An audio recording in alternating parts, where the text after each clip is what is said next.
Hello friends, और स्वागत है आपका आज के इस ट्यूटोरियल में। और आज का हमारा टॉपिक है time response analysis of a first order control system when it is subjected to unit ramp input function. तो फर्स्ट ऑर्डर कंट्रोल सिस्टम हम पिछले ट्यूटोरियल से पढ़ते आ ही रहे हैं। फर्स्ट ऑर्डर कंट्रोल सिस्टम का आपको आइडिया है। तो आज हम इसका एनालिसिस करेंगे। अगर हम इनपुट चेंज करके रैम्प इनपुट दें सिस्टम को, तो कैसे हमारा सिस्टम जो है वो with respect to time behave करता है। तो सबसे पहले वही हमारा जो फर्स्ट ऑर्डर कंट्रोल सिस्टम का ट्रांसफ़र फंक्शन है वो हमने लिख लिया, C of S upon R of S is equal to 1 upon S T plus 1। और हम आउटपुट की इक्वेशन डेवलप करेंगे जब हमारा इनपुट जो है वो रैम्प है। तो रैम्प के लिए हमें पता है कि जो हमारा टाइम फंक्शन है आर ऑफ टी वो है टी के बराबर। तो जब हम इसकी लैप्लेस ले लेंगे आर ऑफ एस, वो हो जाएगा 1 अपॉन एस स्क्वायर। और यही वाली वैल्यू जब हम अपनी इस इक्वेशन में सब्स्टिट्यूट करेंगे तो हमारी इक्वेशन मॉडिफाई होके ये बन जाएगी, C of S is equal to 1 upon S square into 1 upon S T plus 1। ये जितने भी एनालिसिस हम करेंगे उसके स्टेप्स जो हैं वो ऑलमोस्ट सेम है फर्स्ट ऑर्डर कंट्रोल सिस्टम के लिए। तो उसी तरह से बस आप इसको करते जाएं, इनपुट की वैल्यू चेंज करेंगे। अब यहाँ पर अगला स्टेप है हमारा कि हम इसको पार्शियल फ्रैक्शंस में ब्रेक कर लेंगे ताकि हमारे पास अलग अलग पार्ट्स आ जाएं और बाय इंस्पेक्शन फिर हम इसकी लैप्लेस इन्वर्स फाइंड आउट कर सकते हैं। तो इस इक्वेशन को जब हम पार्शियल फ्रैक्शंस इसके हम बनाएंगे तो आपके पास इस तरह से ये वाली कोफिशिएंट की वैल्यूज़ आ जाएंगी। और रीअरेंज करने के बाद आप इसको लिख सकते हैं 1 minus S T upon S square plus T square upon S T plus 1। तो ये पार्शियल फ्रैक्शंस बनाने के बाद हमारी इक्वेशन यहाँ से इस फॉर्म में मिल जाएगी। इसमें अगर आपको कहीं पर भी प्रॉब्लम आए या डाउट है तो आप कमेंट सेक्शन में पूछ सकते हैं, मैं वहीं पे आपको उसका सॉल्यूशन प्रोवाइड कर दूँगी। और ऐसे ही अगला स्टेप जो है हमारा, इसको हमने थोड़ा सा और ब्रेक करके लिख लिया। ये देखिए, ये हो गया हमारा 1 upon S square minus S T upon S square हो जाएगा टी इंटू 1 अपॉन एस। ये वाला एस जो है उसका एक स्क्वायर इससे कैंसिल होकर ये टी अपॉन एस प्लस यहाँ से भी मैंने टी कॉमन ले लिया तो एक टी हमारा न्यूमरेटर में रह गया और यहाँ पे एस प्लस 1 बाय टी। तो इसका पर्पज़ यही है कि हम जो फैक्टर्स हैं उनको एस या फिर एस प्लस माइनस ए की फॉर्म में लेकर आना चाहते हैं। तो इस फॉर्म में हमारी पार्शियल फ्रैक्शन अब रिड्यूस हो चुकी है। और आगे बढ़ते हैं। अब यहाँ पर हमने लैप्लेस इन्वर्स लेना है। लैप्लेस इन्वर्स आपको पता ही है क्योंकि हम टाइम रिस्पांस एनालिसिस कर रहे हैं और यहाँ पे हमें आउटपुट इक्वेशन मिल तो गई है लेकिन वो अभी लैप्लेस डोमेन में है। तो इसको टाइम डोमेन में लेके जाने के लिए हम इसी इक्वेशन का लैप्लेस इन्वर्स ले लेंगे।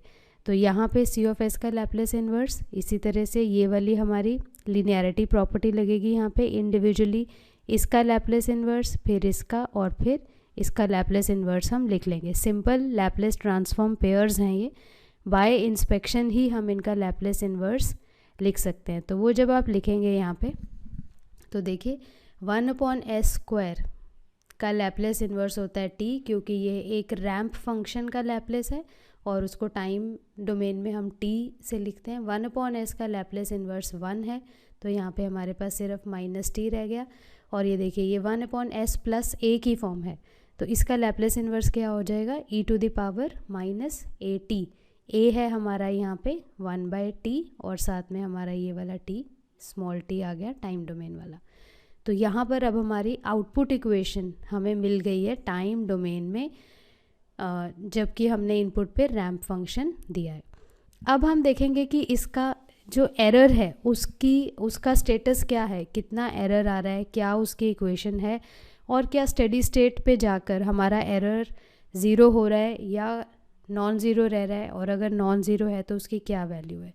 तो एरर की इक्वेशन आपको पता ही है, जो भी हमारा रेफरेंस होता है आर ऑफ टी जो हमने इनपुट पे दिया है माइनस हमारा एक्चुअल आउटपुट, तो इन दोनों का जो डिफरेंस है वो हमारा एरर है। तो हम हमेशा यही चाहेंगे कि जो हमारा एक्चुअल आउटपुट आ रहा है सी ऑफ टी वो रेफरेंस आउटपुट या इनपुट पे जो हमने दिया है जिसको कि हम रेफरेंस सिग्नल कहते हैं आर के बराबर आ जाए और हमारा एरर ज़ीरो हो जाए। लेकिन practically most of the systems में ये पूरा इक्वल नहीं हो पाता और कुछ ना कुछ एरर हमारा सिस्टम में रह जाता है। तो हम देखते हैं कि यहाँ पे एरर की वैल्यू क्या है। ये फॉर्मूला मैंने यहाँ पे लिख दिया, R of T minus C of T. R of T की वैल्यू हम यहाँ से लेंगे टी, और सी ऑफ टी की वैल्यू ऑलरेडी हम यहाँ पर ये देखिए निकाल चुके हैं। तो ये वाली वैल्यू जब हम यहाँ इस इक्वेशन में सब्सटीट्यूट करेंगे तो हमें एरर की ये वाली वैल्यू मिल गई।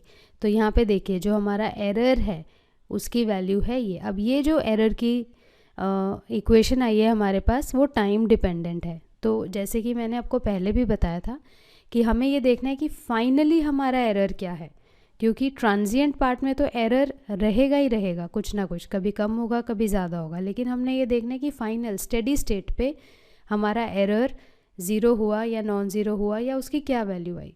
तो स्टेडी स्टेट पे देखने के लिए हम स्टेडी स्टेट की वैल्यू यानी इसी एरर की इक्वेशन पे t टेंडिंग टू इन्फिनिटी की जब हम लिमिट पुट कर देंगे तो हमें उसकी फाइनल वैल्यू, जिसको कि हम स्टेडी स्टेट वैल्यू भी कहते हैं, वो मिल जाएगी। तो स्टेडी स्टेट एरर, इसको हम ESS स्टेडी स्टेट और एरर E से लिखते हैं, और इसी इक्वेशन पर हम t टेंडिंग टू इन्फिनिटी की लिमिट पुट कर देंगे। लिमिट पुट करना आपको आता ही है। तो जब हम लिमिट पुट करेंगे यहाँ पे t टेंडिंग टू इन्फिनिटी की, तो हमें जो वैल्यू है ये वाला पार्ट हमारा ज़ीरो हो जाएगा और हमारी एरर, स्टेडी स्टेट एरर की वैल्यू आ गई t। ये देखिए ये है कैपिटल T जो कि एक कांस्टेंट वैल्यू है, ये स्मॉल t नहीं है, मतलब ये टाइम डिपेंडेंट नहीं है, ये कांस्टेंट t है, कैपिटल T, जिसको कि हम टाइम कांस्टेंट कहते हैं। तो ये हमारा स्टेडी स्टेट एरर, इसका मतलब इसका जो इन्फ्रेंस है वो ये है कि जब भी फर्स्ट ऑर्डर कंट्रोल सिस्टम को हमने यूनिट रैंप इनपुट देना है तो कुछ ना कुछ एरर की वैल्यू सिस्टम में रह जाएगी स्टेडी स्टेट रिस्पॉन्स वाले पार्ट में। ये ज़ीरो नहीं हुआ है जैसे कि यूनिट स्टेप में हो गया था। तो अब इसको अगर हमने ग्राफिकली रिप्रेजेंट करना है तो ये देखिए इस ग्राफ को हम समझते हैं। ये जो ग्राफ मैंने यहाँ पे बनाया है ये आउटपुट का ग्राफ है। देखिए ये C ऑफ T है, output with respect to time T। यहाँ पे कैपिटल T मैंने मार्क करे हैं, ये है कैपिटल T, फिर 2T 3T। टाइम कांस्टेंट के ऊपर अगर आपको लगता है तो मैं एक अलग से वीडियो बना दूंगी जिसमें हम टाइम कांस्टेंट्स अंडरस्टैंड करेंगे कि इसकी इम्पोर्टेंस क्या है। तो फिलहाल आप देखिए कि ये जो डैश्ड है ये वाली लाइन, ये है हमारा इनपुट जो कि हमने सिस्टम को दिया है, ये वाला हमारा इनपुट है। इस इनपुट पे हमारी इनपुट कौन सा है, हमारा रैंप। तो देखिए हमारी रैंप की तरह से ये वाला इनपुट है और इसकी वैल्यू है स्मॉल t जो हमने सिस्टम को दिया है। और ये जो सॉलिड ब्राउन लाइन है ये है हमारे सिस्टम का आउटपुट। अब आप देखिए सिस्टम का जो आउटपुट है वो इनपुट को मैच तो कर रहा है लेकिन कुछ ना कुछ गैप उसमें हमेशा रह रहा है। और ये जो गैप है ये देखिए, ये जो मैंने मार्क करा है इस एरो से और इस एरो के बीच में, ये वाला जो है ये है हमारा steady state error ESS which is equal to T जो कि एक कांस्टेंट है। और इसी तरह से अगर आप ये हॉरिजॉन्टली एरोज देखें तो ये है हमारा सिस्टम का लैगिंग टाइम, मतलब कि ये लैगिंग टाइम मीन्स कि इतना टाइम लैग कर रहा है इनपुट और आउटपुट के बीच में। और इससे हमारी इन्फ्रेंस क्या निकल रही है, ये जो ग्राफ है इसको हमने रीड कर लिया, इससे हमारी जो इन्फ्रेंस है वो क्या है ये देखिए, ड्यूरिंग स्टेडी स्टेट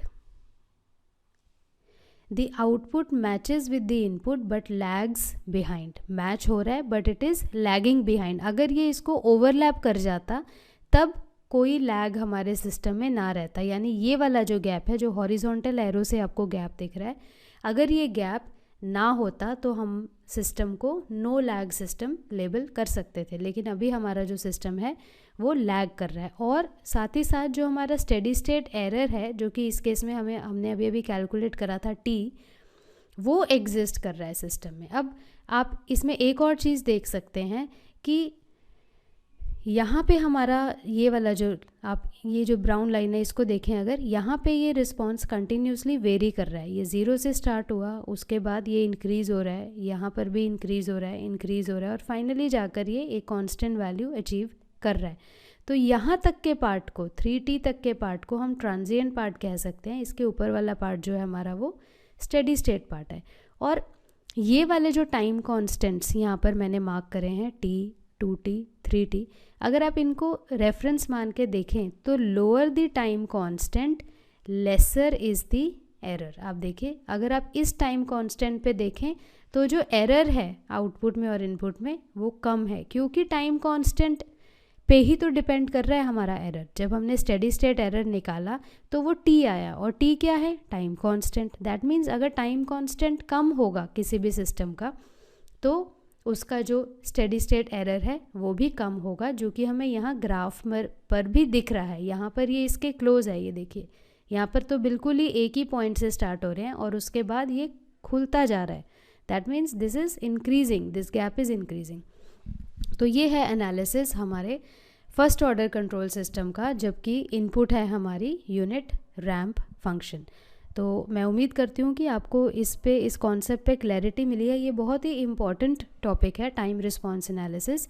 अगर आप बीटेक के स्टूडेंट हैं तब भी यूनिवर्सिटी एग्जामिनेशन के पॉइंट ऑफ व्यू से, और अगर आप किसी कंपटीशन की प्रिपरेशन कर रहे हैं तब भी ये वाला जो टॉपिक है ये बहुत ही इम्पॉर्टेंट टॉपिक है। तो जल्दी मिलेंगे हम नेक्स्ट ट्यूटोरियल में, और तब तक के लिए आप इसको रिवाइज़ करते रहें और प्लेलिस्ट से ही पढ़ें, सीक्वेंस में पढ़ें जिस सीक्वेंस में लेक्चर्स हैं, ताकि आपका कोई भी कॉन्सेप्ट मिस ना हो। और अगले ट्यूटोरियल में जब तक हम मिलेंगे अपनी सेहत का ध्यान रखें और खुश रहें। Bye bye.